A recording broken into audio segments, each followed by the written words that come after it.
नमस्कार दोस्तों, मैं महेश जगोठा स्वागत करता हूं आपका एक बार फिर अपने YouTube चैनल जगोठा पॉल साइंस क्लासेस में। दोस्तों, आज हम बात करेंगे पॉलिटिकल साइंस की एक थ्योरी की, पोस्ट ट्रुथ यानी उत्तर सत्य। तो उत्तर सत्य क्या है, इसको हम इस वीडियो के माध्यम से समझने का प्रयत्न करेंगे। तो समझ लेते हैं उत्तर सत्य को। वर्ष 2016 में ऑक्सफोर्ड डिक्शनरी ने उत्तर सत्य यानी पोस्ट ट्रुथ शब्द को 2016 का वर्ड ऑफ ईयर घोषित किया। तो भारत समेत विश्व के तमाम देश इस शब्द को जानने की जिज्ञासा करने लगे। शब्द के प्रचलन में आते ही 2016 का साल इस शब्द के व्यवहारिक प्रयोग का भी बन गया। अब अमेरिकी चुनाव में इस शब्द का व्यवहारिक तौर पे इस्तेमाल 2016 के तहत देखने को मिला। कहने का मतलब यहाँ पे ये है कि पोस्ट ट्रुथ जो शब्द है, उसकी जो स्टार्टिंग है वो कहीं ना कहीं 2016 में हमें देखने को मिलती है।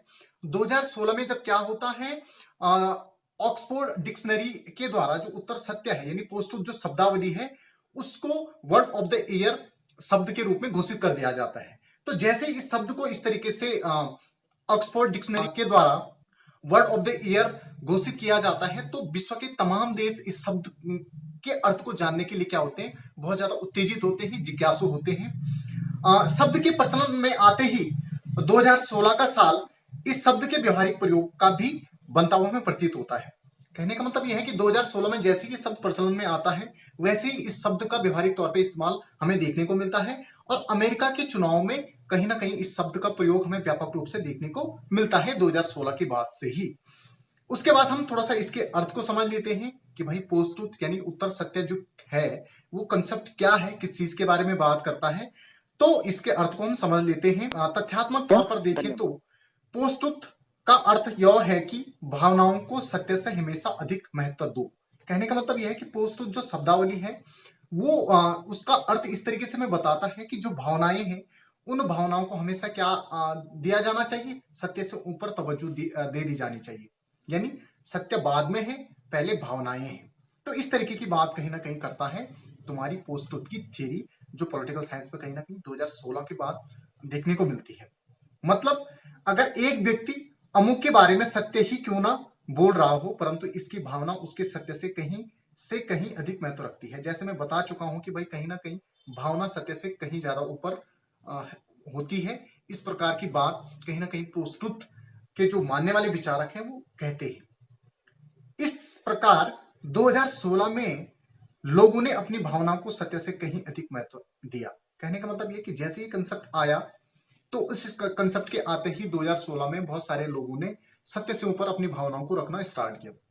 यहाँ पे मैं थोड़ा सा आपको एक चीज बताना चाहूंगा कि किसी भी जो शब्द है उसका प्रचलन में आने की एक विशेष समयावधि होती है, एक नेचर होता है।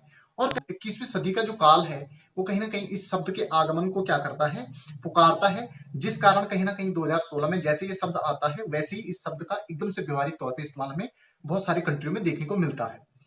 अब हम बात करते हैं भारतीय संदर्भ में इस शब्द के प्रयोग की।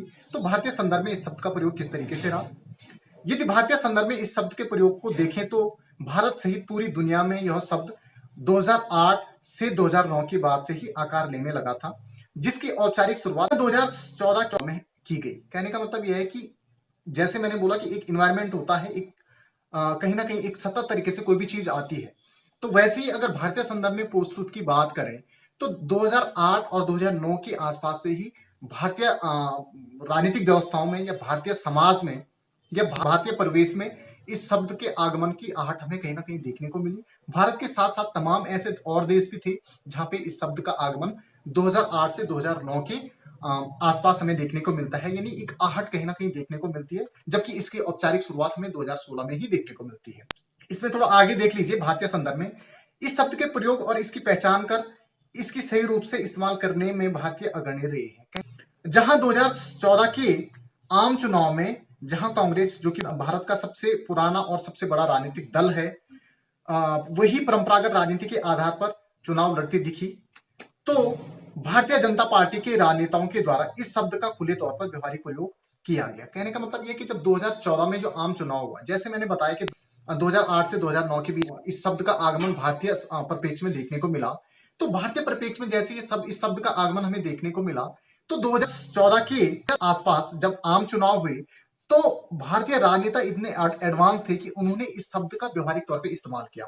और इसको इस्तेमाल करने वाली कौन सी राजनीतिक पार्टी थी? भारतीय जनता पार्टी। तो भारतीय जनता पार्टी ने इस शब्द को खुली तौर पर 2014 के चुनाव में इस्तेमाल किया। देख लेते हैं कि 2014 के चुनाव में जो भारतीय जनता पार्टी है उसने किस तरीके से इस शब्द का इस्तेमाल किया, इसको थोड़ा समझ लेते हैं। 2014 के चुनाव में 15 लाख रुपए प्रत्येक व्यक्ति के खाते में जमा करने वाली जो बात है वो कहीं ना कहीं इसी के आसपास आती है। उसके साथ साथ नोटबंदी के समय काला धन आने की जो चर्चा का जो विषय कहीं ना कहीं राजनीतिक दलों के द्वारा 2014 के चुनाव को एक मुद्दा बनाया गया। तो ये भी कहीं ना कहीं इस तरीके का ही कंसेप्ट था, ये भी कहीं ना कहीं पोस्ट ट्रुथ को प्रेजेंट करता है। 2014 में जब भारतीय जनता पार्टी, जैसे मैंने जिक्र किया कि भारतीय जनता पार्टी ने 2008 और 9 में जैसे इसका आगमन हुआ, उसके आगमन के बाद 2014 में व्यवहारिक तरीके से इस शब्द का इस्तेमाल किया, जबकि उसके विपक्ष में चुनाव लड़ रही कांग्रेस ने इस शब्द को दरकिनार किया, वो पूरी तरीके से इससे अनजान थी। और वही परंपरागत जो उनका एक तरीका था, उसी आधार पे वो कहीं ना कहीं 2014 का आम चुनाव लड़ते हुए हमें नजर आए। लेकिन जबकि भारतीय जनता पार्टी ने इस शब्द का 2014 में व्यवहारिक तरीके से प्रयोग किया।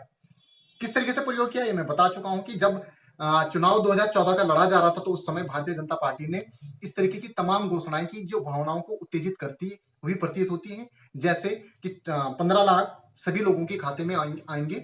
उसके साथ साथ नोटबंदी की गई और नोटबंदी का जो एक्सक्यूज है वो इस तरीके से दिया गया कि भाई काला धन को हम वापस ला रहे हैं। तो इस तरीके से काले धन के संदर्भ में जो लोगों की भावनाएं थी उसको उजागर किया गया। 15 लाख के संदर्भ में जो लोगों की भावनाएं थी, एक आकांक्षाएं थी फ्री में मिलने वाली, वो उन आकांक्षाओं को उत्तेजित किया गया। इस तरीके से इस उत्तेजना के आधार पे, यानी लोगों की भावना के साथ खिलवाड़ करने के आधार पे 2014 के चुनाव भारतीय जनता पार्टी के द्वारा लड़े गए। तो कहीं ना कहीं ये पोस्ट ट्रुथ की ही प्रक्रिया थी जिसका व्यवहारिक तौर पे इस्तेमाल भारतीय राजनेताओं के द्वारा बड़ी चतुराई के साथ किया गया। और इसमें कहीं ना कहीं भारतीय जनता पार्टी की दाद देनी होगी, उन्होंने इस शब्द की प्रकृति को समझ करके इसका व्यवहारिक इस्तेमाल किया, जबकि ये सब 2016 में कहीं ना कहीं औपचारिक तौर पर इसकी उद्घोषणा हमें 2016 में देखने को मिली। इसके बाद अगर पोस्ट ट्रुथ जो थियरीज है, पोस्ट ट्रुथ थियरी को अगर हम लोकतंत्र के संदर्भ में अगर एक कूटनीतिक वाद के रूप में देखें तो पोस्ट ट्रुथ थ्योरी को लोकतंत्र में कूटनीतिक तरीके से किस तरीके से इस्तेमाल किया जा सकता है, इसको थोड़ा सा हम समझ लेते हैं, इसके माइंडसेट को समझ लेते हैं। एक्चुअल में क्या होता है कि जब कोई भी राजनीतिक दल सत्ता में आता है तो वो बहुत लंबे समय तक सत्ता में बना रहना चाहता है। लंबे समय तक सत्ता में बने रहने की जो प्रक्रिया है वो सिर्फ और सिर्फ दो चीजों पर आधारित होती है। एक, कि आप बहुत बेहतरीन तरीके से काम करो और लोगों के दिल को जीतो, उनकी समस्याओं के समाधान को इस तरीके से करो कि उनकी नजरों में आपकी छवि एक अच्छे राजनेता के रूप में उभरे और उनका आपके प्रति विश्वास पैदा हो। वो विश्वास बहुत लंबे समय तक बना रहे, इस तरीके से आपका चरित्र उनकी समस्याओं के अकॉर्डिंग आप प्रस्तुत करें। तो इस तरीके से ये राजनेता या सत्ता में बैठे हुए व्यक्ति के लिए एक तो इस तरीके की रणनीति होती है वो कि इस तरीके से वो कहीं ना कहीं लंबे समय तक सत्ता में बैठा रह सकता है। वहीं दूसरा जो इसका एक अनौपचारिक तरीका है वो ये है कि कहीं ना कहीं हम अपनी जो रणनीति है उस रणनीति में हम लोगों को गुमराह करें और उनको समझ में ही नहीं आए कि भाई जो सत्ता में बैठे लोग हैं वो किस तरीके से काम कर रहे हैं। जब आप माइंडसेट है वो उनकी समझ से परे होगा तो आपकी कमियां उनके सामने नहीं आएंगी। जब आपकी कमियां उनके सामने नहीं आएंगी तो आपके प्रति उनका विश्वास जस का तस बना रहेगा, फिर भी आप लंबे समय तक सत्ता में बैठे रह सकते हो। तो इस तरीके से ये दो टर्म्स हैं। लेकिन अगर एक कूटनीतिक तरीके से अगर हम देखें लंबे समय तक सत्ता में बने रहने के लिए तो पोस्ट ट्रुथ एक बहुत अच्छे विकल्प के रूप में हमें देखा जा सकता है। हम देख सकते हैं पोस्ट ट्रुथ को। अच्छा विकल्प क्या है कि जैसे ही हम सत्ता में आए हमने क्या करा, हम सत्य के आधार पर लंबे समय तक नहीं बैठ रहे, हम असत्य के मार्ग के आधार पर पोस्ट ट्रुथ को एक कूटनीतिक तरीके से इस्तेमाल करने की चेष्टा करेंगे और फिर लंबे समय तक सत्ता में बैठेंगे। तो इसको थोड़ा सा समझ लीजिए कि पोस्ट ट्रुथ का लोकतांत्रिक संदर्भ में कूटनीतिक तरीके से इस्तेमाल कैसे किया जा सकता है। आप सत्ता में बैठते ही आपने आपके जो विपक्ष में जो तमाम तथ्य थे जो कहीं ना कहीं आपकी झूठ को प्रदर्शित करते हैं या आपके जो आपकी जो कमियां हैं उसको जनता के सामने ला सकते हैं, तो उन तमाम तथ्यों को आपने क्या कर दिया, हाईजैक कर लिया, यानी डिलीट कर दिया। तो तथ्यों का अभाव हो गया। जब तथ्यों का अभाव होगा तो जो विपक्ष का दल है या विपक्षी है तो विपक्षी आपकी उन कमजोरियों को लोगों के सामने नहीं ला पाएंगे। क्यों? क्योंकि लोगों को कब किसी भी बात पे विश्वास कब आता है या ट्रस्ट कब आता है, जब लोगों का उस बात के साथ साथ उस बात के संदर्भ में जो तथ्य प्रस्तुत किए जा रहे हैं वो तथ्य भी प्रस्तुत किए जाए। अगर तथ्य प्रस्तुत किए जा रहे हैं तो लोग सही और गलत की पहचान बहुत नॉर्मल तरीके से करने लग जाते हैं। लेकिन अगर तथ्य ही ना रहे और सिर्फ बात ही रहे तो उसकी जड़ कहीं ना कहीं हमें देखने को नहीं मिलती है और सिर्फ हमें बात देखने को मिलती है। और जब हमें जड़ नहीं मिलती है, तना नहीं मिलता है, सिर्फ और सिर्फ टहनियां ही देखने को मिलती हैं, तो फिर इस टहनी का वजूद एक हवा के रूप में हमें कहीं ना कहीं बहुत लंबे समय तक देखने को नहीं मिलता है। बहुत जल्दी ये खत्म हो जाता है। तो इस तरीके से अगर लंबे समय में बने रहना है तो कूटनीतिक तरीके से इस शब्द का इस्तेमाल सत्ता पक्ष के द्वारा किया जा सकता है और कहीं ना कहीं अपने जो विरोध में जो डाटा है या अपने विरोध में जो सभी तथ्य हैं उन तथ्यों को खत्म करके यानी डाटा को पूरी तरीके से डिलीट करके या हाईजैक करके आप लंबे समय तक बने रह सकते हैं। तो इस तरीके से तमाम जो राजनीतिक दल हैं या सत्ता में बैठने वाली पार्टियां हैं उन्होंने कहीं ना कहीं पोस्ट ट्रूथ का कूटनीतिक तरीके से इस्तेमाल किया, जिनके इस्तेमाल से कहीं ना कहीं उनको बहुत ज्यादा फायदा मिला। ऐसे तमाम एग्जाम्पल आप देख सकते हैं, आप यूरोप में देख सकते हैं, कहीं ना कहीं एशिया में इस प्रकार के एग्जाम्पल आप देख सकते हैं, बताने की जरूरत नहीं है। उसके बाद हम देखते हैं पोस्ट ट्रूथ का मूल्यांकन। मूल्यांकन क्या है इसको थोड़ा समझ लेते हैं। लोकतांत्रिक शक्ति लोक कल्याण से ही फलती और फूलती है और जब लोक कल्याण से बचने के लिए हम उसकी भावना का अपहरण कर लेते हैं तो वह लोकतंत्र नहीं बल्कि धोखा तंत्र हो जाता है। कहने का मतलब यह कि जैसे मैं जिक्र कर चुका हूं कि पोस्ट ट्रूथ एक ऐसी संकल्पना है, ये एक ऐसी थ्योरी है, वो कहीं ना कहीं तथ्यों को गौण करती है और सिर्फ भावनाओं को प्रस्तुत करती है। भावनाएं चूंकि क्षणिक होती है, उनका कोई वजूद नहीं होता है। तो जब क्षणिक चीजों को आप प्रमोट करेंगे और जो लंबे समय तक चलने वाली चीजें हैं उनको दरकिनार करेंगे तो कहीं ना कहीं खामियां और अव्यवस्थाएं पूरी तरीके से हमें देखने को मिलेंगी। तो कहीं ना कहीं लोकतंत्र में जो पोस्ट ट्रूथ की जो संकल्पना है वो भावनाओं को प्रेजेंट करके और जो सत्य है उसको छुपा करके लोकतंत्र को एक धोखे तंत्र के रूप में कन्वर्ट करता है। और ये कहीं ना कहीं लोकतंत्र के लिए सही नहीं है, क्योंकि यह भावना जो क्षणिक होती है की नदी में सत्य को विसर्जित कर देता है, जिसके लगातार प्रयोग में लोकतांत्रिक संस्थाओं का ह्रास होने लगता है। कहने का मतलब यहाँ पे ये है कि अगर आप सिर्फ और सिर्फ भावनाओं को ही प्रस्तुत करोगे, भावनाओं के बारे में मैं जैसे बता चुका हूं कि भावनाएं बहुत क्षणिक होती है, उनकी वास्तविकता बहुत सीमित होती है।